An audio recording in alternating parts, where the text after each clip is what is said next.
Hello students, welcome or welcome back to my channel. I'm CS Jaspreet. I hope that you all are doing well and welcome to class number 3 of CS Professional and we are doing risk management.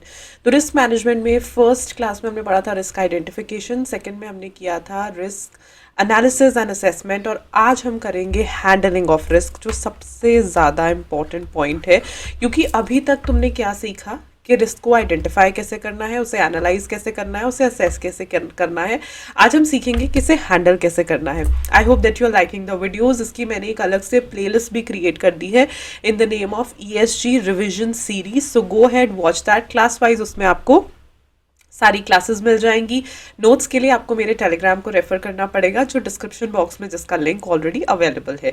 Go had join my telegram channel and you'll receive all these handwritten notes over there, right? तो let's proceed without wasting any time. So मैं थोड़ा सा पहले revise करा देती हूँ। Risk identification में मैंने आपको बोला था चाहे रिस्क ट्रिवियल है चाहे रिस्क सिग्निफिकेंट है, हमने सारे रिस्क को जो है आइडेंटिफाई करना है। हमें ये नहीं देखना कि ये ट्रिवियल है या इनसिग्निफिकेंट है, but we need to identify it, we need to make a list of it, right? Number 2, in risk analysis. In risk analysis, we really need to analyze the impact. हमें ये देखना है कि भाई किसका कितना impact है, right? किसी रिस्क का impact 5% हो सकता है, किसी का 95% हो सकता है, किसी का 80% हो सकता है। हमें उस तरीके से देखना है। और assessment में हमने actually उस रिस्क को assess किया कि अब इसका जो है इसका assessment करो कि likelihood क्या है, right? So after all this, अब हमें इसे handle कैसे करना है? ये सारी चीज़ें तो हो गई। मेन पॉइंट होता है कि रिस्क को हैंडल कैसे करना है। From the first class I have told you no risk no return. तो रिस्क के बिना बिजनेस तो हो नहीं सकता, रिस्क तो आएगा ही आएगा, लेकिन इसे हैंडल कैसे करना है? कहते हैं people handling the risks, they should know number 1 there responsibilities and number 2 accountabilities. जो भी आपके रिस्क मैनेजर हैं, जैसे आजकल चीफ रिस्क ऑफिसर्स रखने लग गई हैं कंपनीज, उन्हें नंबर 1 अपनी रिस्पॉन्सिबिलिटीज़ पता होनी चाहिए। उन्हें पता होना चाहिए कि हमारी क्या रिस्पॉन्सिबिलिटी है, हमने रिस्क को कर्व करना है, किस तरीके से कर्व करना है और उनकी जिम्मेदारियां क्या हैं। वैसे आई बी वेरी ऑनेस्ट, जब हम कॉर्पोरेट गवर्नेंस की बात करते हैं तो अकाउंटेबिलिटी रिस्पॉन्सिबिलिटी दोनों एक ही चीज़ में आ जाती है, बिकॉज ये बहुत सिंपल बात है, जिससे आप जिम्मेदारी दोगे उसे आप अकाउंटेबल भी करोगे ही करोगे। सो responsibility and accountability goes hand in hand, right?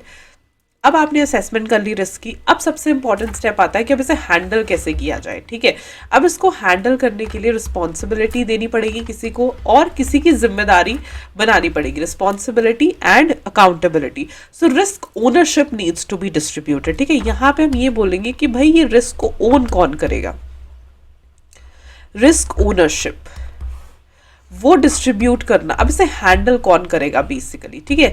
Whenever any threat और डेंजर मटीरियलाइजेस, यानी कि अगर फायर इंश्योरेंस है तो आग लग जाना, वाटर इंश्योरेंस है तो पानी भर जाना, बेसिकली जब वो डर, वो रिस्क एक्चुअली में मटीरियलाइज हो जाता है, so the people who get affected should know whom should they report to so that immediate action should be taken। इसके पीछे बहुत सिंपल फंडा है। हैंडलिंग द रिस्क का मतलब क्या है कि भाई रिस्क को हैंडल कौन कर रहा है, ठीक है? कल को कोई भी ऐसा रिस्क, कोई भी ऐसा थ्रेट, कोई भी ऐसा डेंजर अगर आगे चल के मटीरियलाइज हो जाता है, एक्चुअली में वो चीज़ हो जाती है, उसकी लाइकलीहुड से वो मटीरियलाइज ही हो जाता है, तो लोगों को पता होना चाहिए whom to report. Handling the risk का तो यही मतलब है ना कि ये पर्सन या ये जो हमारे चीफ रिस्क ऑफिसर हैं वो सारे के सारे रिस्क को ऑपरेट करते हैं, उन्हें देखते हैं, तो हम उसको जाके रिपोर्टिंग करेंगे। So reporting here is very important, right? बताओगे नहीं तो अगले को पता कैसे चलेगा? So handling the risk is very important कि एक्चुअली में रिस्क हैंडल कौन कर रहा है, ठीक है? तो सबसे पहले शुरुआत होती है कि आप पहले ना रिस्पॉन्सिबिलिटी फिक्स कर दो that you are responsible for this risk and you are accountable for this risk as well. अगर आप रिस्पॉन्सिबल हो मतलब अगर कल को कुछ गड़बड़ हुई then you are accountable as well, right? ये सबसे पहली चीज़ है हैंडलिंग ऑफ द रिस्क में, right? Handling of the risk में you really need to check कि थ्रेट या डेंजर अगर मटीरियलाइज हो जाता है तो रिपोर्टिंग किसे करनी है। रिस्क मैनेजमेंट के 4 ऑप्शंस होते हैं बेसिकली हैंडलिंग के, I would say rather instead of management it is more like handling कि अब क्वेश्चन आता है और ये मेन पोर्शन है, ये मेन बातें हैं जो आपको देखनी है, जो आपको समझनी है कि अब जो रिस्क है इसको हम समझेंगे कैसे, ठीक है? इसको हम हैंडल कैसे, what do you mean by handling basically, ठीक है? चलो थोड़ा सा ऐसे बात करती हूँ। What do you mean by handling? Handling का मतलब है अच्छा अब रिस्क आ गया, अब इसका क्या करें, ठीक है, क्या इसको अवॉइड कर दे के जाने दो, ठीक है, या इसको एब्जॉर्ब करें, या इसको रिड्यूस करने की कोशिश करें, या इसको ट्रांसफर करें। हर एक ऑप्शन में अलग अलग तरीके से हम रिस्क को हैंडल करते हैं।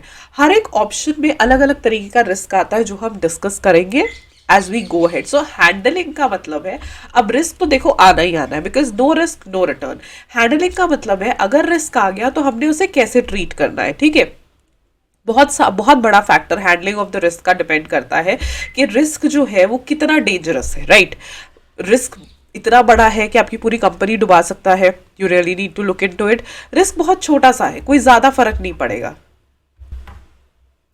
सो हैंडलिंग जो होता है वो मेजरली डिपेंड करता है कि रिस्क कैसा है, right. Handling is like that. So handling में हम सबसे पहले देखते हैं रिस्क अवॉइडेंस, राइट। हैंडलिंग में क्या हम रिस्क को अवॉइड ही कर देते हैं, ठीक है, या रिस्क रिटेंशन, या इसको एब्जॉर्ब कर लेते हैं, ठीक है, या रिस्क रिडक्शन, या रिस्क ट्रांसफर। सबसे पहले इन ऑप्शंस के नाम आपको पता होने चाहिए, बिकॉज ये ऑप्शंस डायरेक्टली क्वेश्चंस में पूछे जाते हैं। बिकॉज ये ऑप्शंस डायरेक्टली क्वेश्चंस में पूछे जाएंगे कि ऐसा ऐसा हो रहा है, बताओ कि रिस्क हैंडलिंग का कौन सा ऑप्शन हम यूज करें।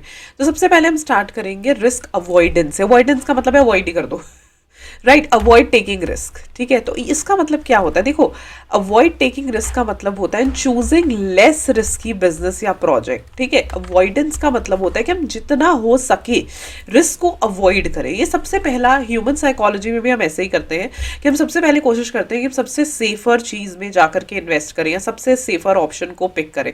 सो रिस्क को अवॉइड करना सबसे पहली चीज होती है। नंबर 1 की टोटली अवॉइड कर लो कि प्रोजेक्ट शुरू ही नहीं करना, ठीक है। और ये वहां पे बेनिफिशियल रहता है जहां मान लो कि बहुत बड़ा रिस्क आ रहा है, ठीक है। आप सोच रहे हो कि मैं जो है कि नया एक बिजनेस स्टार्ट करता हूँ, लेकिन यू ऑल्सो नो कि गवर्नमेंट बदल जाएगी और गवर्नमेंट, जो नई गवर्नमेंट आएगी वो आकर के अपने न्यू रूल्स न्यू पॉलिसीज बनाएगी and it could be really harmful to my business. So if I started it would eventually be in losses. तो आप ये सोचते हो कि नहीं, हमें रिस्क लेना ही नहीं है। सो अवॉइड टेकिंग रिस्क वहां पे बेनिफिशियल होता है जहां पे हम बोले कि यार इतना बड़ा रिस्क है कि हम इस प्रोजेक्ट को स्टार्ट ही ना करें, right. At that point of time that is very very beneficial. या फिर उसका एक ऐसा ऑल्टरनेटिव पिक करना जो थोड़ा लेस रिस्की है, ठीक है। आपने एक ऐसा ऑल्टरनेटिव पिक किया, आपने बोला कि चलो ठीक है, I would start it and let's see, maybe the government would not change the policies, maybe I would start it and then I would just increase the branches into something else also, or I'll put some plan B, plan C also। उससे क्या होता है, आप थोड़ा less risky में चले जाते हो। सो रिस्क अवॉइडेंस का मतलब होता है रिस्क आए ही ना, हमारे पास रिस्क आए ना, जबकि हम क्या कहते हैं, no risk no return, right. So risk avoidance कोई बहुत अच्छा ऑप्शन नहीं है। ये तब अच्छा है जब मान लो कि मैंने प्रोजेक्ट सेटअप करना है, तब मुझे लग रहा है कि ये लॉन्गर रन में ज्यादा बेनिफिशियल नहीं होगा, उसी टाइम पे मैं उस प्रोजेक्ट को क्लोज कर दूं, तो रिस्क अवॉइडेंस एक बहुत अच्छा ऑप्शन है। या फिर मैं ये बोलूं कि थोड़ा लेस रिस्की बिजनेस या प्रोजेक्ट को पिक करना, तब भी ये बहुत अच्छा ऑप्शन है, right. For example, preferring investing in debt instruments over investing in stock market due to price volatility. Volatility का मतलब होता है फ्लक्चुएशन। अगर प्राइस बहुत ज़्यादा फ्लक्चुएट हो रहे हैं, बहुत ज़्यादा फ्लक्चुएशन हो रही है, इन दैट केस हम कहते हैं डेट इंस्ट्रूमेंट्स में इन्वेस्ट कर दो, बजाय कि स्टॉक मार्केट में इसका तो पता नहीं कभी बढ़ रही है कभी कम हो रही है। That is risk avoidance. Risk avoidance का दो तरीके होते हैं, दो ऑप्शंस होते हैं। अगर आपको कोई बोले कि प्रोजेक्ट हम स्टार्ट करने वाले थे लेकिन रिस्क ही बहुत बड़ा है तो हम नहीं कर रहे, that is risk avoidance, right. You are totally avoiding the risk, right. I am sorry. Second point is choosing less risky business या प्रोजेक्ट। क्या आप ये सोचो कि प्रोजेक्ट हमें स्टार्ट करना है, ये थोड़ा ज्यादा रिस्की है, इसका थोड़ा लेस रिस्की ऑप्शन जो है वो पिक कर लेते हैं, दैट इज रिस्क अवॉइडेंस। यहाँ पे रिस्क अवॉइडेंस का मतलब है टोटली रिस्क आएगा ही नहीं, रिस्क को आपने कंप्लीटली मतलब वो कर देना है कि रिस्क आए ही ना हमारे पास, ठीक है। हालांकि ये बहुत अच्छा ऑप्शन नहीं है, ऐसा नहीं आप कर सकते। प्रैक्टिकली एक एग्जिस्टिंग बिजनेस में risk avoidance never works, because अगर आप ऐसे चलोगे रिस्क अवॉइडेंस वाले कॉन्सेप्ट पे तो फिर आप रिटर्न्स भी मत एक्सपेक्ट करो, right, because no risk no return. So risk avoidance तब चलता है जब शुरुआत में आपको लगता है कि रिस्क बहुत ज्यादा है, सो अवॉइड टेकिंग रिस्क, या फिर एक लेस रिस्की ऑल्टरनेटिव आप पिक करना चाहते हो तो आप रिस्क अवॉइडेंस कर सकते हो। This is the first option. दूसरी चीज आती है रिटेन करना या एब्जॉर्ब कर लेना। एब्जॉर्ब करने का मतलब होता है when the company handles the risk internally. Company internally he risk को हैंडल कर लेती। क्यों? Insurance can not B acquired, ठीक है, या तो वो चीज़ बहुत छोटी है, बहुत कम है कि उसके लिए हम इंश्योरेंस नहीं ले सकते, राइट, या it may be too expensive to cover the risk.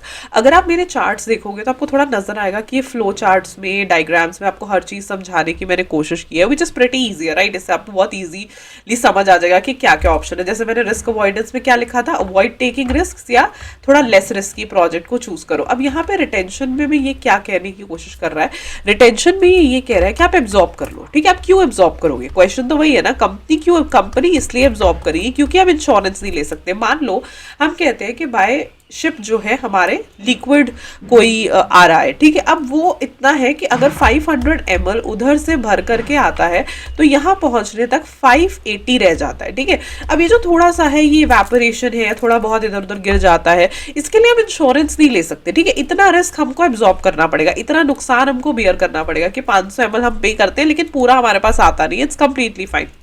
तो दिस इज वेयर इंश्योरेंस के नॉट बी रिक्वायर्ड, राइट। ये नॉर्मली आता है कि बहुत थोड़ा सा रिस्क है, बहुत छोटा सा, हम एब्जॉर्ब कर लेंगे, हम कर ही लेते हैं ना, नुकसान बियर कर लेते हैं कि चलो यार कर ही लो ये नुकसान bear. That is risk absorption या रिस्क रिटेंशन।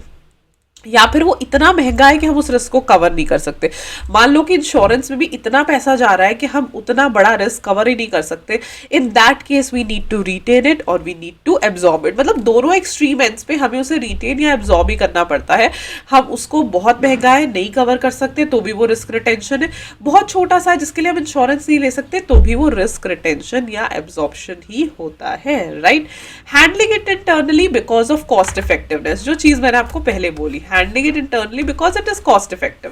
मैंने आपको बोला ना, या तो उसको कवर करना पॉसिबल ही नहीं है, हम इंश्योरेंस नहीं ले सकते, राइट, या फिर वो इतना एक्सपेंसिव है। देखो अगर उसे कवर करना इतना एक्सपेंसिव है तो हम कहते हैं कोई बात नहीं, देखा जाएगा, ठीक है। हम उसको कवर करके अपने पैसे ब्लॉक नहीं कर सकते। So that is the point when risk avoidance और रिस्क रिटेंशन टेक्स प्लेस, ठीक है।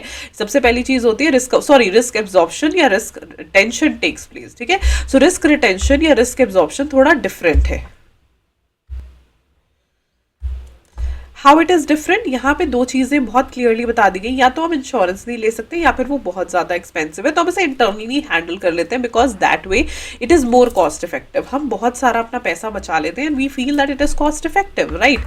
सो यहाँ पे दो तरीके होते हैं रिस्क रिटेंशन के, एक होती है एक्टिव रिस्क रिटेंशन, एक होती है passive risk retention. Active as the name suggest, active का मतलब क्या होता है, right, what do you mean by active, the risk is kept in mind at the time of developing a management strategy after analyzing potential losses and their sources। जैसे मैंने आपको अभी बताया कि 500 ml हमने पे किया लेकिन हम तक आते आते वो 480 ml रह गया, तो 500 प्लस 500 हमारे पास कितना पहुंचा, 480 प्लस 480। अब ये एक एक्टिव रिस्क रिटेंशन है, ठीक है। हमें पता है, हम नोइंगली ही कर रहे हैं कि ये तो होना ही है, तो हम क्या करते हैं, हम उतना ही एक्स्ट्रा मंगवा लेते हैं, ठीक है। हम उसी हिसाब से प्लानिंग करते हैं। तो एक्टिव का मतलब है कि जब हम प्लान कर रहे हैं, जब हम कोई मैनेजमेंट स्ट्रैटेजी बना रहे हैं, मान लो कि हम 1000 ml चाहते हैं तो हमें 480 और एक्स्ट्रा भी मंगवाना पड़ेगा बिकॉज टेक्निकली वो 1000 तो आएगा ही नहीं हमारे पास।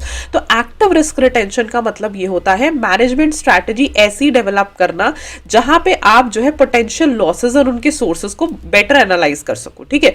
सो the risk is kept in mind at the time of developing a management strategy after analysing potential losses and their sources, ठीक है। तो वो रिस्क हमारे माइंड में है, जब भी हम एक अच्छी मैनेजमेंट स्ट्रैटेजी बनाते हैं वो रिस्क हमेशा हमारे माइंड में रहता है, which is very very important. On the other hand passive risk retention होता है when risk retention is due to carelessness, ठीक है। ये अननोन है, ठीक है, और risk taken, it is like that. मतलब एक्टिव में क्या है, हमें पता है कि इतना नुकसान होना है और हम उसी के हिसाब से चल रहे हैं, उसी के हिसाब से सोच रहे हैं। लेकिन पैसिव रिस्क रिटेंशन में क्या है, ये केयरलेसनेस की वजह से है, ठीक है।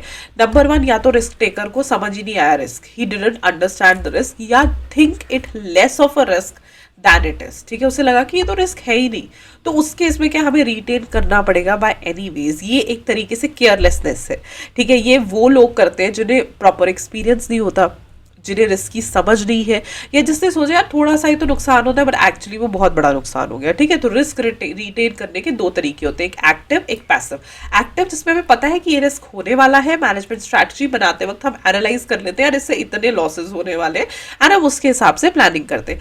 पैसिव होता है जो हमें पता नहीं है, ठीक है, वो केयरलेसनेस की वजह से हो गया। केयरलेसनेस मतलब केयरलेसनेस ऐसे कि या तो आपने प्रॉपर समझा ही नहीं रिस्क को, ठीक है, कि ये रिस्क होने वाला है, ठीक है, आपने एनालाइज नहीं किया, नई गवर्नमेंट आएगी वो क्या सोचेगी। या कई बार क्या होता है पैसिव रिस्क रिटेंशन की, जैसे मैं बात करूं कि सडनली लोगों की चॉइस बदल जाती है, लोगों की थिंकिंग बदल जाती है। कोई ऐसी मूवी आई, कोई ऐसी बात किसी ने कह दी कि अचानक से आप देखोगे आजकल तो थैंक्स टू सोशल मीडिया सब लोग एक जैसी बात करने लग जाते हैं, तो कई बार कोई प्रोडक्ट्स, कई ब्रांड्स टारगेट हो जाते हैं।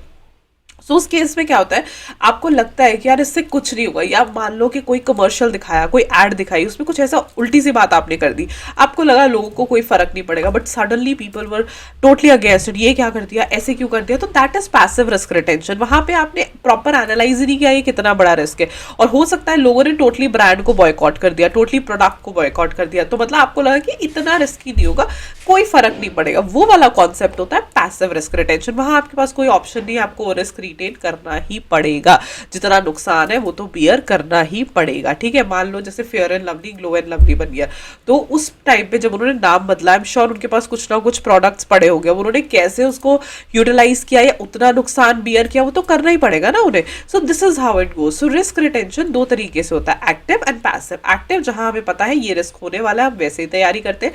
पैसिव जहां हमें पता नहीं है, it happens due to carelessness. ठीक है, तो ये चीजें आपने याद रखनी है। थर्ड में आता है रिस्क रिडक्शन। अब मेन बात आती है कि यार लॉस प्रिवेंशन बहुत जरूरी है, physical risk reduction sorry, loss prevention ये बहुत रियलिस्टिक है, क्योंकि रिस्क होगा भी और आपको बियर भी करना पड़ेगा, लेकिन आप कोशिश करो अपने एंड से कि हम कम से कम नुकसान बियर करें। ऐसा ही होता है ना, it's the most effective way to handle any risk situation. So true, क्योंकि कोई भी सिचुएशन होती है ना जहां रिस्क आ रहा है, हम उसको सबसे बेहतरी से कैसे हैंडल कर सकते हैं कि जब हम उसे प्रिवेंट करने की कोशिश करते हैं। आप रिस्क को प्रिवेंट करो, लॉस को लॉस को प्रिवेंट करो, यानी कि रिस्क से होने वाले नुकसान को कम से कम रखें। It's a very important and a very effective way to actually handle any risk situation. ठीक है, क्योंकि मैं दोबारा खुद को रिपीट करूंगी, नो रिस्क नो रिटर्न। ठीक है, अगर आप ये सोचते हो कि भाई हम रिस्क को टोटली अवॉइड कर देंगे, तो ये सोचो कि आप रिटर्न को भी टोटली अवॉइड कर दोगे। और आज के टाइम में वैसे ही इतने चेंजिंग सिनेरियोज है, right. So it's very important because ये बिल्कुल इफेक्टिव वे है। हम रिस्क को अवॉइड नहीं कर सकते, no risk no return, risk तो आएगा ही आएगा। बेस्ट चीज़ ये होती है कि रिस्क जब आ रहा है या रिस्क जब मटीरियलाइज हुआ, तो लॉस प्रिवेंशन करें, हम अपने नुकसान को प्रिवेंट करें, राइट। और इसका ऑप्टिमल स्टेज, हम रिस्क रिडक्शन करते कब है, प्लानिंग स्टेज में, राइट। जैसे मैंने आपको पहले भी बोला, हमने प्लानिंग में ही सोच लेना है कि क्या हो सकता है। ठीक है, how we reduce our risk. अगर कंपेटिटर ने इतना प्राइस कम कर दिया, we have to be ready. अगर गवर्नमेंट पॉलिसी में ऐसा कुछ हो गया, we have to be ready. ठीक है, अगर कोई और चीज़ हो गई XYZ, right, we have to be ready. तो ये सब चीज़ें होती है प्लानिंग स्टेज में। कई बार क्वेश्चन आता है कि रिस्क रिडक्शन का ऑप्टिमल स्टेज है प्लानिंग स्टेज। वाई? बिकॉज आप प्लानिंग स्टेज पे ही सोचोगे ना कि रिस्क को कैसे रिड्यूस करना है, राइट। रिस्क ऐसे रिड्यूस होगा कि रिस्क मटीरियलाइज हो गया और अब आप उसे रिड्यूस कर रहे हो, then you can't reduce it, right, then you can't reduce it. फिर तो आपको उसे रिटेन ही करना पड़ेगा, एब्जॉर्ब करना पड़ेगा, ठीक है, या ट्रांसफर करना पड़ेगा। तो रिडक्शन का की प्लानिंग करी जाती है कि कल को अगर कंपेटिटर ने इतना प्राइस कम कर दिया तो हम ऐसे कर देंगे। ठीक है, कल को अगर गवर्नमेंट ने पॉलिसी चेंज कर दी तो हम ऐसे कर देंगे, कल को अगर कस्टमर का टेस्ट बदल गया तो हम इसको ऐसे बना देंगे। So that is called risk reduction. और वो तब होता है जब हम इसकी बराबर से प्लानिंग करते हैं। Risk reduction can not be there कि अब रिस्क हो गया, अब इसका क्या करें, तो आप तब उसे रिड्यूस नहीं कर सकते। नुकसान को कम, नुकसान जो रिस्क से आने वाला नुकसान है वो तभी हम कम कर सकते हैं जब हम उसकी बराबर से प्लानिंग करते हैं। When we are prepared well, when we are planning it well, तभी हम उसको जो है रिड्यूस कर सकते हैं। Because any improvement at an earlier stage can be done with little expense या नो एडिशनल एक्सपेंस, है ना। हमने शुरुआत में ही खुद को प्रोटेक्ट कर लिया, हमने शुरुआत में ये कर लिया कि भाई अगर कंपेटिटर ने ऐसा कुछ किया ना तो हम एक्स्ट्रा इसमें ये चीज़ ऐड कर देंगे, ठीक है, एक्स्ट्रा कुछ दे देंगे। या हम पहले से प्लान है कि हम डिस्काउंट देने वाले हैं, अगर कंपेटिटर ने डिस्काउंट बढ़ाया तो हम और डिस्काउंट बढ़ा देंगे, ठीक है। या कंप्लीटली नो एडिशनल एक्सपेंस, क्योंकि हम पहले से प्लान्ड है, हम पहले से रेडी हैं, तो हम उसको एग्जीक्यूट कर सकते हैं। This is how it works, right. Risk reduction सबसे ज़्यादा इंपॉर्टेंट टॉपिक है जिसमें से क्वेश्चन सबसे ज़्यादा आते हैं। तो रिस्क रिडक्शन का बेसिकली मतलब है कि आपने लॉस को प्रिवेंट करना है, जो सबसे बढ़िया तरीका है, ठीक है। मोस्टली क्या होता है ना प्रैक्टिकल लाइफ में, risk suddenly would come up and then या तो आप उसे अवॉइड करो या तो आप उसको टोटली जो है रिटेन करो। तो रिस्क रिडक्शन तब होता है जब हम प्लानिंग के साथ चलते हैं। Why are the companies keeping chief risk officer? All the big companies like Reliance, Tata, सबके पास चीफ रिस्क ऑफिसर्स है। क्यों? क्योंकि हमें प्लानिंग चाहिए, हमें ये पता होना चाहिए कि कल क्या बड़ा हादसा हो सकता है जिसके लिए हम तैयार रहें। तैयारी से क्या होगा? तैयारी होगी कब? प्लानिंग स्टेज पे। Number one thing, optimal stage कौन सा रिस्क रिडक्शन का? Planning stage. ऑप्टिमल स्टेज कौन सा है? Planning stage. इससे फायदा क्या होगा? फायदा इससे ये होगा कि जब आप प्री प्लान्ड होगे, ठीक है, जब आप अर्लियर स्टेज पे तैयार बैठे होगे, तो आपका थोड़ा सा खर्चा होगा, आपने पहले ही एक्स्ट्रा एफर्ट डाल लिए, ठीक है, आपने पहले ही एक्स्ट्रा जो थोड़ा बहुत आपने करना था वो चीज कर ली, आपको बिल्कुल भी कोई एक्स्ट्रा खर्चा होगा ही नहीं, because you are just planning well. बहुत बारी एक्स्ट्रा खर्चा होता ही नहीं है, सिर्फ प्लानिंग में ही हम अपने आप को मेंटली प्रिपेयर कर लेते हैं, ऐसे कर लेंगे वैसे कर लेंगे। तो रिस्क रिडक्शन इसलिए बहुत एसेंशियल है, ठीक है। मोस्ट इंपॉर्टेंट पॉइंट क्या है रिस्क रिडक्शन का? That expenditure should be tied to potential savings in losses and any other cost in future. Yes, खर्चा करना क्या है? अब यहाँ पे वापस आओ, यहाँ पे हमने लिखा लिटिल एक्सपेंस या नो एडिशनल एक्सपेंस। ऐसा क्यों? अचानक से कोई रिस्क आ गया, अचानक से आप अपना प्रोडक्ट बेच रहे हो 100 रुपए में, ठीक है, कंपेटिटर के दिमाग में पता नहीं क्या फितूर चढ़ा और उसने जो है अपना प्रोडक्ट बेच लग गया वो सडनली 50 रुपीज में, right. Right, so this happens, comparator suddenly जो है 50 रुपए में अपना प्रोडक्ट बेचने लग गया। अब अचानक से जब ऐसा हो जाएगा, मान लो कि आपकी कॉस्ट 80 है और आप 100 में ऑलरेडी बेच रहे हो, तो आप सिर्फ 20 रुपए का प्रॉफिट कमा रहे हो। अगर आपकी कॉस्ट अभी भी 80 है और आप 50 में बेचोगे तो आपको 30 रुपए का लॉस होगा, right. So now you will have to make up for something, you know, आपको कुछ ना कुछ एक्स्ट्रा करना पड़ेगा, एक्सपेंस जो है वो एक्स्ट्रा लगाना पड़ेगा, ये वो खर्चा है। तो रिस्क रिडक्शन में ना हम शुरुआत में ही हम प्लानिंग स्टेज में थोड़ा खर्चा करते हैं, लेकिन वो खर्चा होता क्या है? वो खर्चा होता है हमारी पोटेंशियल सेविंग्स एंड लॉसेस, ठीक है। क्या हम पहले ही एक ऐसी मशीनरी, ठीक है, ऑप्टिमम, मान लो कि हमारी मशीनरी बहुत पुरानी है, ठीक है, हमारी मशीनरी बहुत पुरानी है जो हमारी कॉस्ट 80 रुपए निकाल रही है, जिसकी वजह से हम 100 में बेचते हैं और 20 का प्रॉफिट करते हैं। हमने शुरुआत में एनालाइज किया यार हमारी मशीनरी बहुत पुरानी है, बहुत बेकार है, कंपेटिटर के पास नई मशीनरी है, तो हम अपनी मशीनरी चेंज कर देते हैं। यहाँ पे हम खर्चा जो मशीनरी पे कर रहे हैं, बेसिकली हम आगे आने वाले लॉसेस को प्रोटेक्ट कर रहे हैं। जब मशीनरी एफिशिएंट है तो 30 रुपए में हमारा प्रोडक्ट बिक रहा है, जब तक हम उसे 100 रुपए में बेचेंगे हम 70 रुपए का प्रॉफिट कमाएंगे। जब कंपेटिटर ने उसे 50 रुपए का कर दिया तो तब भी हम 20 रुपए का प्रॉफिट कमाएंगे, right. So in the beginning जब हम प्लानिंग स्टेज पे जाते हैं, जब हम प्लानिंग के साथ चीजें करते हैं, तो हम एक्सपेंडिचर को टाई करते हैं पोटेंशियल सेविंग्स के साथ, ठीक है। कि हम नुकसान कितना अपना बचा सकते हैं उसके लिए खर्चा करना। गवर्नमेंट अपनी पॉलिसी बदल सकती है, हम पहले से रेडी रहें, ठीक है। अगर गवर्नमेंट की पॉलिसी बदल गई तो अगर हमारे पास प्लान बी क्या है, हम इसके आगे क्या कर सकते हैं, उसके ऊपर खर्चा करो, राइट। या कोई भी और कॉस्ट जो फ्यूचर में होने वाली, तो खर्चा उसी से रिलेटेड होगा, ठीक है। अगर आप प्लानिंग स्टेज में ऑलरेडी प्रिपेयर्ड हो, ऑलरेडी प्लानिंग कर रहे हो, तो बहुत सारी चीजें वैसे भी बचा सकते हो, ठीक है। यहाँ पे जो खर्चा है that is always tied to a potential savings, ठीक है। रिस्क प्रिवेंशन एक्चुअली होता क्या है, ठीक है, तभी तो हम रिस्क प्रिवेंशन को क्या कहते हैं, तभी तो हम रिस्क प्रिवेंशन की अगर हम इवैल्यूएशन करें तो इट्स लाइक इन्वेस्टमेंट प्रोजेक्ट्स। अब यहाँ पे जो मैंने मशीनरी की बात करी, ये एक तरीके से इन्वेस्टमेंट है, ठीक है। हमने आज ये मशीनरी खरीद ली, हमको ये आज नहीं, ये बहुत सालों तक फायदा देगी। आउटडेटेड मशीनरी में डेप्रिसिएशन भी जाता है, आउटडेटेड मशीनरी में आपका लेबर भी उतना ही परेशान होता है और आपका प्रोडक्ट भी कॉस्टली बनता है और कस्टमर भी आपसे खुश नहीं होता। लेकिन वहीं पे अगर आप अच्छी इन्वेस्टमेंट करोगे तो आप रिस्क को वैसे ही प्रिवेंट कर सकते हो। तो आगे आने वाले खर्चों को हम किससे लिंक करते हैं? जो हम लॉसेस में पोटेंशियल सेविंग्स करने की कोशिश करते हैं या कोई भी अदर कॉस्ट, हम उसी के ऊपर खर्चा कर रहे हैं, हम उसी की चीज खर्चे को बचा रहे हैं। We have to be ready for that. अब हमें पता है कि क्लाइमेट चेंज के ऊपर सबसे ज्यादा गुणगान हो रहे हैं, ठीक है।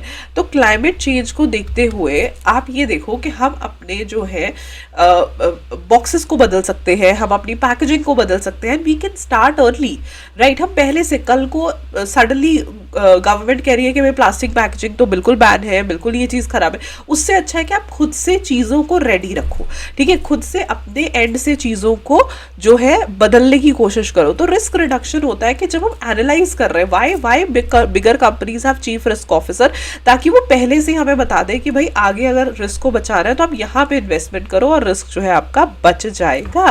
That is why it is very very important. तो रिस्क रिडक्शन एक बहुत इंपॉर्टेंट कॉन्सेप्ट है।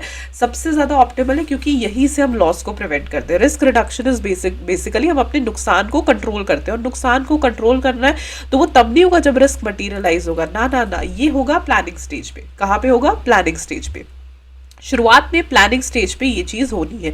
अब प्लानिंग स्टेज पे कहते हैं जब रिस्क हो तब नहीं खर्चा करना, पहले ही हमने खर्चा कर रहे हैं। और खर्चा करना क्या? थोड़ा सा खर्चा होगा या नो एडिशनल एक्सपेंस होगा, और जो खर्चा करना है वो इस तरीके से करना है कि हम अपने लॉसेस को कैसे बचा सकते हैं। आज हम किस चीज़ में इन्वेस्ट करें, ये this is more like an investment project. आज हम किस चीज़ में इन्वेस्ट करें कि कल को हमारा बहुत ज़्यादा लॉस ना हो, या कोई भी other cost in the future वो कितनी होनी चाहिए, right? That is all risk reduction. अब लास्ट है रिस्क ट्रांसफर। ये है दूसरे पे डाल दो रिस्क, जैसे कि इंश्योरेंस, बेस्ट इसका एग्जांपल है इंश्योरेंस, राइट? पॉसिबल लॉसेस, अब हमें पता है ये लॉस हो सकता है, फायर इंश्योरेंस हो गई या कोई और इंश्योरेंस हो गई, वो अपन अदर पार्टी के ऊपर डाल दो कि कुछ ना कुछ तो हमारा कवर हो ही जाएगा। तो risk insurance is very very important, right? तो रिस्क ट्रांसफर करना, अपने से उतार के दूसरे पे डाल देना, इज रिस्क इंश्योरेंस। बेस्ट इसका एग्जाम्पल है, रिस्क को हमने इंश्योर कर लिया, कल को अगर बाई चांस ऐसा कुछ हो जाता है तो हम जो है इसे देख लेंगे। 3 तरीके होते हैं रिस्क ट्रांसफर करने के। एक होता है बाय टॉट, हमें जो नुकसान हुआ ये दूसरा देगा, ठीक है? वाइकेरियस लाइबिलिटी या लाइबिलिटी क्रिएट हो जाती है टॉट में, ठीक है? और taught is basically what? Compensation देनी पड़ती है, डैमेजेस देने पड़ते हैं, तो आप डैमेजेस क्लेम कर सकते हो, ठीक है? तो अगर रिस्क हुआ है, रिस्क को आप दूसरे के ऊपर ट्रांसफर कर सकते हो, आप डैमेजेस को क्लेम कर सकते हो। By contract other than insurance, आपने पहले से ही कॉन्ट्रैक्ट कर दिया कि भाई अगर ऐसे ऐसे रिस्क होगा तो तू भरेगा ऐसे। And the most common one is by contract of insurance. ये तब काम करता है जब हमें पता है कि ये रिस्क हो सकता है। अब इंश्योरेंस में ऐसा नहीं होता कि रिस्क होगा ही, but still we are prepared for that. तो 3 तरीके से रिस्क ट्रांसफर हो सकता है। बाय टॉट, जिसमें हम कंपनसेशन क्लेम कर सकते हैं, डैमेजेस क्लेम कर सकते हैं। सीधा सीधा बाय कॉन्ट्रैक्ट कि कल को अगर ये नुकसान हुआ तो भाई तू देगा। और तीसरा बाय कॉन्ट्रैक्ट ऑफ इंश्योरेंस, के इंश्योरेंस के कॉन्ट्रैक्ट से भी आप पहले ही खुद को कवर कर सकते हो। Basically it is insurance, main method इसका इंश्योरेंस ही होता है, बाकी सारी चीजें तो अलग हो जाती है, बट मेन मेथड इसका जो होता है वो इंश्योरेंस होता है। जैसे टॉट में आपने रायलेंस वर्सेस फ्लेचर का केस पढ़ा होगा, वो केस हमें बहुत सारी चीजें सिखाता है, राइट? सो टॉट में जहां पे एब्सोल्यूट लायबिलिटी आप सेट कर सकते हो, वहां पे ये चीजें काम आ सकती है। And that is how you do risk transfer, ठीक है? तो ये होता है रिस्क ट्रांसफर। ये पहले 4 चीजें हो गई, ठीक है? जिसमें आपने सबसे पहले पढ़ा रिस्क अवॉइडेंस, कंप्लीटली अवॉइड कर दो, या अवॉइड करके थोड़े लेस रिस्की कॉन्सेप्ट में चले जाओ, रिटेन कर लो, एब्जॉर्ब कर लो। एब्जॉर्ब करने में भी 2 ही ऑप्शन होते हैं, या तो आप उसकी इंश्योरेंस नहीं ले सकते, या वो बहुत ज्यादा महंगा है जिसकी वजह से आप उसे एब्जॉर्ब ही करोगे तो सही रहेगा। रिस्क रिडक्शन में हमने पढ़ा कि लॉस को प्रिवेंट करो, शुरुआत में प्लानिंग स्टेज में उसे प्रिवेंट कर लो ताकि ज्यादा खर्चा ना हो, और एक्सपेंडिचर को हमेशा सेविंग्स या फ्यूचर कॉस्ट के साथ जोड़ो। ट्रांसफर है किसी और के ऊपर ही डाल दो भाई, किसी और पार्टी के ऊपर डाल दो, जैसे कि इंश्योरेंस ले लो या बाय टॉट या बाय कॉन्ट्रैक्ट, राइट? अब आता है रिस्क मिटिगेशन। रिस्क मिटिगेशन क्या होता है? रिस्क मिटिगेशन बेसिकली होता है action to lessen negative impacts of risk, ठीक है? रिस्क के नेगेटिव इंपैक्ट्स को कम किया जाए, ऐसे एक्शंस लिए जाए, मिटिगेट करना, रिस्क को मिटिगेट करना। मिटिगेट का मतलब है कि भाई रिस्क या जो इम्पैक्ट है ना उसको कम किया जाए, ठीक है? I will repeat my self again, ध्यान से सुनना सारी बातों को। पहली बात, रिस्क अवॉइड, क्या करना ही नहीं है, ये प्रोजेक्ट करना ही नहीं है, या ये नहीं करते, कुछ और करते हैं जो थोड़ा लेस रिस्की हो, that is risk avoidance. Risk second वाला कौन सा पढ़ा था हमने? Risk avoidance. रिस्क रिटेंशन, जहां पे या तो यार इसकी बहुत कम है कि इंश्योरेंस नहीं ले सकते, या बहुत ज्यादा एक्सपेंसिव है तो हम इसको रिटेन ही करेंगे, एब्जॉर्ब ही करेंगे। नंबर 3 रिस्क ट्रांसफर, अगर पॉसिबिलिटी है तो दूसरी पार्टी के ऊपर ही डाल दो, ठीक है? दैट वॉज नहीं, third was risk reduction, fourth was risk transfer, ठीक है? तो ये 4 बातें आपको समझ आ गई। रिस्क मिटिगेशन है कि अब वो रिस्क आ गया, इसके थोड़े नेगेटिव इम्पैक्ट को लेस किया जाए, थोड़ा कम किया जाए, जैसे कि रिड्यूस और एलिमिनेट अनएक्सेप्टेबल रिस्क, ठीक है? बिल्कुल अनएक्सेप्टेबल जो रिस्क है उसे या तो खत्म कर दो, उसे या तो रिड्यूस करो, या उसे कंप्लीटली एलिमिनेट कर दो। अनएक्सेप्टेबल रिस्क जो है, ठीक है, जो हम बिल्कुल नहीं एक्सेप्ट कर सकते, उसे रिड्यूस करो या उसे एलिमिनेट करो, ठीक है? जैसे कि मान लो आईटी कंपनी में साइबर रिस्क, आईटी कंपनी में साइबर रिस्क बिल्कुल अनएक्सेप्टेबल है, सारा कंपनी उड़ जाएगा, तो हम इसको नहीं ले सकते, ठीक है? लेसन द सीरियसनेस, हम उसके इम्पैक्ट को कम कर दें, हम अपने एंड से सारे प्रिवेंशनरी मेजर्स लें ताकि वो रिस्क जो है अगर वो आ भी जाता है तो बिल्कुल कम इम्पैक्ट डालें, राइट? लेसन द लाइकलीहुड ही कम कर दो, ठीक है। वो रीजन जिससे वो मटीरियलाइज हो, मान लो फायर इंश्योरेंस ली है तो पहले से सारे शॉर्ट सर्किट्स को चेक करो, सारी मशीनरीज को टाइमली चेक कराओ कि आग लगे ही ना, right. Lessen the exposure of the organisation to the risk, ठीक है। ऑर्गेनाइजेशन का जो एक्सपोजर है रिस्क से वो हमेशा हमेशा कम रखो। तो मिटिगेट करने का मतलब होता है कि आप रिस्क के नेगेटिव इम्पैक्ट्स को कम करते हो, ठीक है। आप रिस्क के नेगेटिव इम्पैक्ट्स को बहुत हद तक कम कर लेते हो, वो एक्शंस लेना, ठीक है। अनएक्सेप्टेबल रिस्क को ख़त्म कर दो, उसकी सीरियसनेस को ख़त्म कर दो, उसके लाइकलीहुड को ख़त्म कर दो, उसके एक्सपोजर को ख़त्म कर दो, ठीक है, कि ऑर्गेनाइजेशन एक्सपोज ही ना हो उस चीज़ के लिए। सो ये सारी चीज़ें बहुत ज़्यादा ज़रूरी है। Mitigation, risk mitigation is helpful for planning. How? In managing risk it is helpful, in removing risk it is helpful, in reducing risk it is helpful to a manageable level. तो जब प्लानिंग करी जाती है तब risk mitigation बहुत ज़्यादा helpful होती है, क्योंकि रिस्क मिटिगेशन हमें अगेन वही बात, नो रिस्क नो रिटर्न, तो रिस्क तो आना ही आना है। रिस्क को प्लानिंग के टाइम पे मैनेज कैसे कर सकते हैं, रिमूव कैसे कर सकते हैं या रिड्यूस कैसे कर सकते हैं टू अ मैनेजेबल लेवल, वो जो चीज़ है वो हमें रिस्क मिटिगेशन सिखाती है। बिकॉज मिटिगेशन हमें ये सिखाता है कि हम इसके नेगेटिव इम्पैक्ट्स को कैसे रिड्यूस करें, ठीक है। रिस्क को मिटिगेट करना सबसे इंपॉर्टेंट क्यों होता है? अगर आपके ऑर्गेनाइजेशन में मान लो कि आग लगने की पॉसिबिलिटी है और आपने खाली फायर इंश्योरेंस ले लिया, इट वोंट हेल्प, राइट। आपने रिस्क ट्रांसफर कर लिया, लेकिन आपने ये नहीं चेक किया कि बाई चांस अगर आग लग जाती है तो क्या हमारे फायर एक्सटिंग्विशर्स चल रहे हैं, क्या हमारे फायर अलार्म्स चल रहे हैं, क्या हमारा स्टाफ ट्रेंड है। ये सारी चीज़ें रिस्क मिटिगेशन है। जब हम उसके नेगेटिव इम्पैक्ट्स को कम कर लेते हैं, जब हम अपने स्टाफ को ट्रेन करते हैं, जब हमारे पास फायर जो एक्सटिंग्विशर्स है वो चल रहे होते हैं, राइट। सिर्फ एक चीज करने से कोई फायदा नहीं है, ये सारी चीजें इंपॉर्टेंट है और नेगेटिव इम्पैक्ट को लेसन करना बहुत ज्यादा जरूरी है। ये कब हुआ? अब रिस्क मटीरियलाइज हो गया, इस पॉइंट को समझो। रिस्क ट्रांसफर भी हमने पहले कर दिया, रिस्क रिडक्शन भी हमने प्लानिंग में कर दिया। ये हम इस तरीके से करते हैं कि बाई चांस अगर रिस्क मटीरियलाइज हो जाए उसके बाद हम उसके नेगेटिव इम्पैक्ट्स को कैसे कम कर सकते हैं। सो मैनेज करने के वक्त, रिमूव करने के वक्त और रिड्यूस करने के वक्त जो है मैनेजेबल लेवल में रिस्क मिटिगेशन बहुत ज्यादा हेल्पफुल रहती है। So risk mitigation is basically negative impacts को कम करना, वो सारे मेजर्स लेना, probably they are all the prevention measures, ठीक है। वो सारे मेजर्स लेना कि बाई चांस अगर रिस्क को आग लग गई तो हम सिर्फ इंश्योरेंस पे नहीं बैठे हुए कि सारा कुछ स्वाहा हो जाएगा तो इंश्योरेंस आ जाएगी, but we have fire alarms, but we have fire extinguishers, ताकि लोग उसको बुझा सके आग को।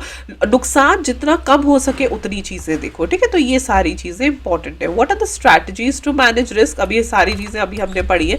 सबसे पहला स्ट्रैटेजी होता है टू ट्रांसफर रिस्क, जो अभी हमने पढ़ा, ठीक है। रिस्क में भी, क्योंकि रिस्क दैट में लीड टू रेप्यूटेशनल डैमेज हो सकता है या पुअर परफॉर्मेंस हो, उसे आप ट्रांसफर कर दो, सबसे पहली चीज, ठीक है। कल को आपका रेप्यूटेशन जो है वो डैमेज हो जाए कि अच्छा ये लोग तो मतलब प्रोडक्ट टाइम पे डिलीवरी नहीं करते, सर्विसेज प्रॉपरली डिलीवरी नहीं करते, उनको ट्रांसफर कर दो ताकि कुछ आपके पास बैकअप प्लान रहे, राइट।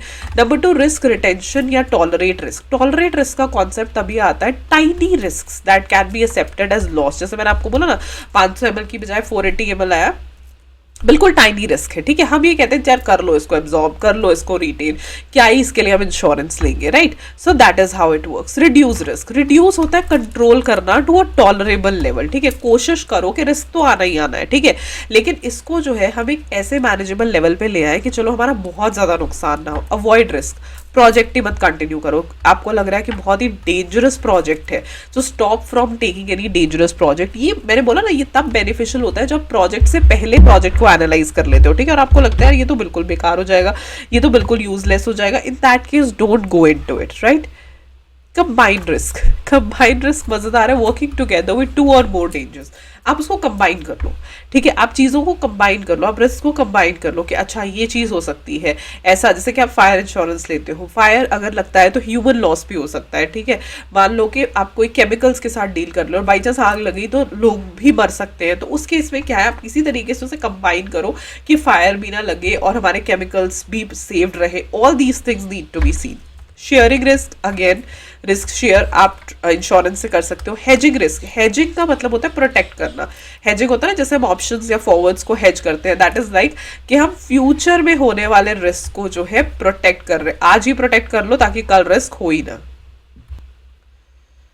आज ही प्रोटेक्ट कर लो ताकि कल रिस्क हो ही ना. So that is also very very important. ये सब स्ट्रैटेजीज है, ठीक है. ये रिस्क को मैनेज करने की बेसिक स्ट्रैटेजीज है जो सारी ऑर्गेनाइजेशंस को पता होती है, पता होनी भी चाहिए. ट्रांसफर रिस्क, रिस्क रिटेंशन या tolerate risk, reduce risk, avoid risk, combined risk, sharing risk या hedging risk. Right, very very important.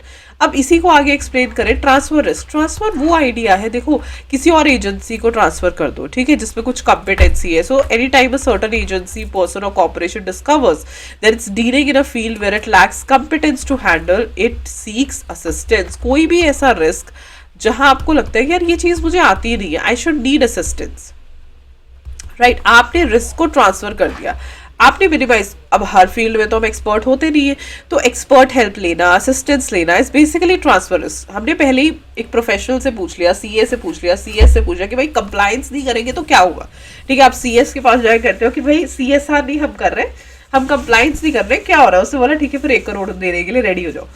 ठीक है, दैट इज ट्रांसफर रिस्क. ठीक है, हम किसी तरीके से रिस्क को ट्रांसफर करते हैं. हम कहते हैं यार हमसे ना ये फॉर्म फिल नहीं हो रहे, ले तू भर दे ये फॉर्म्स. ठीक है, दैट इज ट्रांसफर रिस्क. आपने अपना जो गले की बात थी वो किसी और के सर पे डाल दी. So that also creates a very big impact, और ये बहुत ज़्यादा इंपॉर्टेंट हो जाता है. So this is transfer risk कि जब हमें कोई चीज़ नहीं आती, हम किसी के असिस्टेंस लेते हैं, that is transfer risk over here. ठीक है, रिस्क रिटेंशन या टॉलरेट रिस्क, ये मैंने आपको जैसे बोला ना, कुछ बहुत छोटू सा है जो टाइनी रिस्क होते हैं. हम नॉर्मली रिटेंशन या टॉलरेशन हमेशा tiny, very tiny risk rather. ठीक है, this type of insurance is like self insurance. ठीक है, हमें पता है यार इतना तो नुकसान होना ही है, और ये बहुत प्रैक्टिकल स्ट्रैटेजी है. ठीक है, हर चीज को हम कवर अप नहीं कर सकते. 2 ही चीजें हमने देखी थी ना इसमें, 2 ही चीजें थी, या तो इंश्योरेंस हम ले ही नहीं सकते, या तो इतना टाइनी है, या फिर वो इतना एक्सपेंसिव है कि उसके लिए हम अगेन इंश्योरेंस नहीं ले सकते. तो that comes under risk retention. Reduce risk, again internal control करो. ठीक है, ये कब होता है, ये प्लानिंग स्टेज पे होता है. हम शुरुआत में ही प्लानिंग स्टेज में इंटरनल चेक लगा देते हैं, इंटरनल ऑडिट लगा देते हैं. क्यों? ताकि कल को जाके स्टैट्यूटरी ऑडिटर ना हमें बोले कि भाई ये तो फ्रॉड कर रहे हैं, ये तो बहुत गड़बड़ी तुमने करके रखी हुई है. That is why, that is the point when we start reducing the risk. So ultimate goal risk management का क्या होता है कि रिस्क को टॉलरेबल लेवल पे लाना. हमें उसे हम एलिमिनेट कर ही नहीं सकते रिस्क को. It's as simple as that, because no risk no return. ये बहुत सिंपल चीज है. रिस्क होगा ही होगा. अगर आप रिटर्न डिजायर कर रहे हो तो आपको ये चीज के लिए रेडी रहना पड़ेगा कि रिस्क तो आएगा ही आएगा, लेकिन हम ये कोशिश करते हैं कि रिस्क उतना हो जितना हम बर्दाश्त कर सके. ठीक है, तो रिड्यूस रिस्क का भी ये चीज है. फॉर एग्जांपल हमने आउटसोर्सिंग कर दी, outsourcer is giving better capacity and good cost. ठीक है, वो ज्यादा अच्छा प्रोडक्ट दे रहा है, ज्यादा क्वांटिटी में दे रहा है और कम कॉस्ट में दे रहा है. तो दैट इज रिड्यूसिंग रिस्क. हम अपने रिसोर्सेज क्यों जो है एग्जॉस्ट करें. That is also example of reducing risk. Avoid risk, करो ही मत. प्रोजेक्ट इतना डेंजरस है, रिफ्रेन फ्रॉम डूइंग दैट. ठीक है, या थोड़ा लेस रिस्की चूज करो. ठीक है, प्रोजेक्ट इतना ज्यादा डेंजरस है कि आप करो ही मत, टोटली उसको अवॉइड कर दो. ठीक है, not to take up the project. ये मैंने आपको बोला ना, ये तब बेनिफिशियल है जब आप प्रोजेक्ट स्टार्ट कर रहे हो, not to take up the project.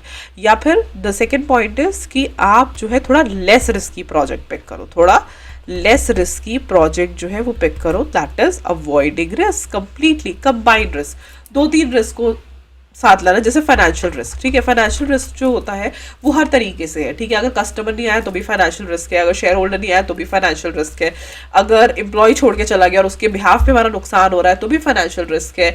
Government की पॉलिसी बदल गई तो उसको कंबाइन कर दो. कैसे हम ज्यादा सारे रिस्क को एक साथ कवर कर सकते. और शेयरिंग होता है जी इंश्योरेंस. इंश्योरेंस प्रीमियम दे देकर जो है हम उसे शेयर कर देते हैं दूसरी ऑर्गेनाइजेशन के साथ, ताकि कल को अगर नुकसान होता है तो हमें कुछ पैसा तो वापस मिल ही जाए. हालांकि उसके लिए हम प्रीमियम देते हैं, but still it's good, right. So hedging risk होता है अगर आप फ्यूचर में आने वाले रिस्क को एंटिसिपेट कर लेते हो या एस्टिमेट कर लेते हो और उसे बचाने की कोशिश करते हो. जैसे exposure of funds to fluctuations in foreign exchange prices bring about financial risk. Losses हो सकते हैं, गेन्स भी हो सकते हैं. So the down side risk is often taken care. By chance अगर आपको लग रहा है कि आगे आने वाले टाइम में करेंसी बढ़ जाएगी, हमें नुकसान हो जाएगा, तो हम उसको हेज करने की कोशिश करते हैं. ठीक है, आज ही कॉन्ट्रैक्ट साइन कर लेंगे कि भाई इतने रेट पे ही हम आपको देंगे, so that we can be protected with that. तो ये सारी कुछ स्ट्रैटेजीज है, 7 स्ट्रैटेजीज है अप्रॉक्सीमेटली जो यहाँ से आपको समझ आती है. ट्रांसफर रिस्क, जहाँ आपको लग रहा है यार हम किसी और के सर पे डाल देते हैं अपना नुकसान, या ये हमें बचा सकता है, that is transfer risk. Risk को रिटेंशन टॉलरेट हम तब करते हैं या तो वो बहुत छोटू सा रिस्क है या तो वो बहुत ज़्यादा एक्सपेंसिव है। हम रिस्क को रिड्यूस तब करते हैं, प्लानिंग स्टेज पे कर लेते हैं कि एलिमिनेट नहीं कर सकते लेकिन टॉलरेबल लेवल पे ले आते हैं। अवॉइडिंग रिस्क, प्रोजेक्ट इतना डेंजरस है कि करो ही मत, या इसको बदल के लेस रिस्की पे करो। कंबाइन 2-3 रिस्क या 2-3 डेंजर्स को एक साथ जोड़ना। शेयरिंग रिस्क, इंश्योरेंस ले लो। हेजिंग रिस्क, फ्यूचर में तुम्हें लग रहा है कि यार कल को कुछ ऐसा हो सकता है तो पहले ही खुद की प्रोटेक्शन कर लेना। That is strategies to actually manage the risk. So that is how we started with. Today we did handling of risk. I hope that you enjoyed the session. इसी तरीके से आपको चीज़ों को समझना है कि रिस्क क्या होता है। पहले आप ये पॉइंट समझ लो, फिर हम क्वेश्चन प्रैक्टिस भी करेंगे, दिस केस लॉस भी करेंगे, जो आपके लिए बहुत ज़्यादा चीज़ें आसान कर देगा। ठीक है, so this was the class 3। आपको क्लास कैसी लगी डोंट लेट मी नो, और टेलीग्राम से आप ये नोट्स जो है वो ले सकते हो बहुत बहुत आसानी से। उसका लिंक आपको डिस्क्रिप्शन बॉक्स में मिल जाएगा। मैं अपनी हैंड रिटन चीज़ें भी ऊपर ही जो है सेव कर देती हूँ। So go ahead, join the Telegram and you will get the notes over there. And I hope that you enjoyed the session. अब हम मिलेंगे डे आफ्टर टुमारो, यानी कि ट्यूसडे वेडनेसडे को हम मिलेंगे क्लास नंबर 4 के साथ। इसकी प्लेलिस्ट बनी हुई है इसकी प्लेलिस्ट बनी हुई है ESG रिविजन सीरीज। ये मेजरली लाइक December 2024 स्टूडेंट्स के लिए है। सो गो ahead, watch it, and I will see you day after tomorrow. If you have any doubt, put it in the comment section. I will definitely read it and resolve it in the next session. Okay, bye bye, thank you.